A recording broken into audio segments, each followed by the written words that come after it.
ಸ್ವಾಮಿ, ಈ ನಾಡನ್ನ ಕಟ್ಟಿ ಬೆಳೆಸುವುದರಲ್ಲಿ ಈ ಬಲರಾಮ ಕೃಷ್ಣನ ಸಾಮರ್ಥ್ಯವೇ ಅಷ್ಟು. ಇಲ್ಲದೆ ಹೋದರೆ ಈ ಒಂದು ದ್ವಾರಕೆಯನ್ನ ಕಟ್ಟಬೇಕಾದಲ್ಲಿ ಅಷ್ಟ ಶ್ರಮ ಎಷ್ಟು ಸ್ವಾಮಿ. ನಮ್ಮ ಯಾದವರನ್ನೆಲ್ಲ ಒಗ್ಗೂಡಿಸಿಕೊಂಡು ಸಕಲ ಪರಿವಾರದೊಂದಿಗೆ ಈ ದ್ವಾರಕೆಯನ್ನ ನಿರ್ಮಿಸಿದ್ದೇವೆ.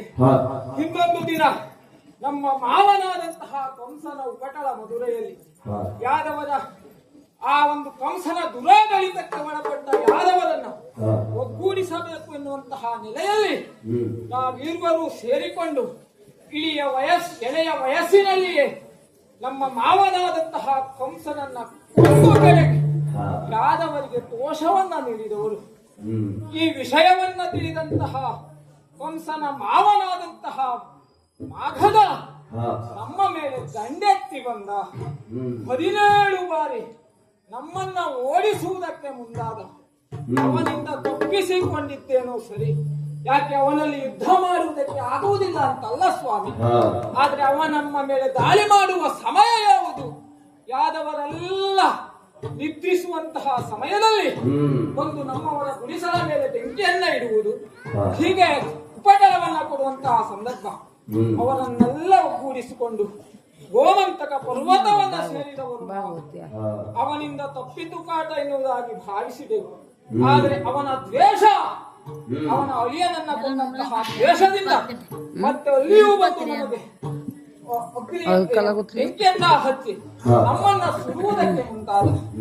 ಅಲ್ಲಿಂದ ಅವನಿಂದ ತಪ್ಪಿಸಿಕೊಂಡಂತಹ ನಾವು ಕೃಷ್ಣನ ವಾಹನವಾದಂತಹ ಗರುಡನ ಮಾಹಿತಿಯ ಪ್ರಕಾರವಾಗಿ ಈ ಒಂದು ಸಾಗರದ ಮಧ್ಯದಲ್ಲಿ ಕುಶಸ್ಥಳಿ ಎಂಬ ಪ್ರದೇಶವನ್ನ ಮೇಲೆತ್ತಿ ಆ ದೇವ ಶಿಲ್ಪಿಯಾದಂತಹ ವಿಶ್ವಕರ್ಮನ ನೇತೃತ್ವದಲ್ಲಿ ಈ ಒಂದು ದ್ವಾರಕೆಯನ್ನು ವೈಭವೋಪೇತವಾಗಿ ನಿರ್ಮಾಣವನ್ನ ಮಾಡಿದ್ದೇವೆ.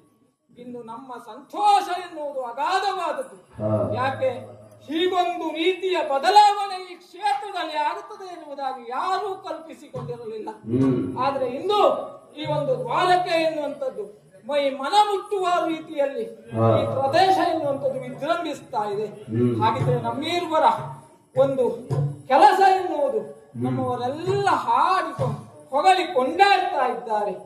ಅಷ್ಟೇ ಅಲ್ಲ ಸ್ವಾಮಿ, ಅಲ್ಲಿಂದ ಏನು ತಪ್ಪಿಸಿಕೊಂಡು ದ್ವಾರಕೆಯನ್ನ ನಿರ್ಮಾಣ ಮಾಡಿದ್ದೇನೆ ಹೋಗಿ. ಅಷ್ಟೇ ಅಲ್ಲದೆ ಎಲ್ಲರೂ ಒಗ್ಗೂಡುವಿಕೆಯಿಂದ ಬಾಳಿ ಬೆಳಗುತ್ತಾ ಇದ್ದಾರೆ. ಹಾಗಿದ್ರೆ ದಿನನಿತ್ಯದಂತೆ ಓಲಗವನ್ನ ಕೊಟ್ಟವ ನಾನು. ಎಲ್ಲರೂ ಓಲಗಕ್ಕೆ ಬಂದಿದ್ದಾರೆ. ಹಾಗಿದ್ರೆ ಯಾವ ದಿನದ ಕಾರ್ಯ ಏನು? ಮಂತ್ರಿಯೊಡನೆ ಈ ಒಂದು ದೇಶದ ಈ ನಾಡಿನ ವಿಚಾರವನ್ನು ತಿಳಿಯುವುದಲ್ವಾ? ಎಲ್ಲಿದ್ದ ಮಂತ್ರಿಯನ್ನು ಬರಲಿಕ್ಕೆ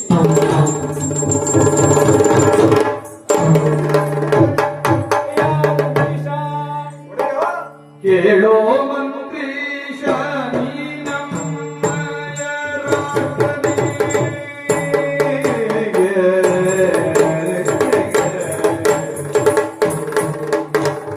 ಕೇಳೋ ಮಂತ್ರೀಶ ಕೇಳೋ ಮಂತ್ರೀಶ ನಮ್ಮಯ ರಾಜದೇ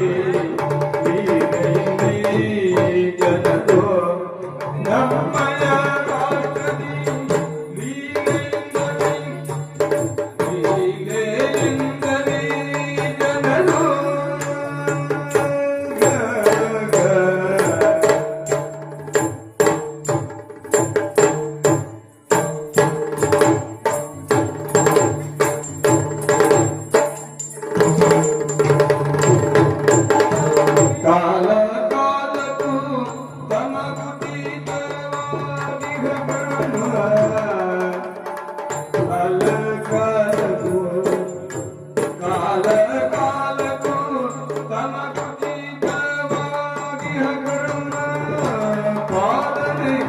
ಗೈಯುವರೆ ಕರ್ಮ ಪಾಲನೆ ಗೈಯುವರೆ ಕಾಲ ಕಾಲಕ್ಕೂ ತಮ್ಮ ಉಚಿತವಾಗಿ ಆ ಕರ್ಮ ಪಾಲನೆ ಗೈಯುವರೆ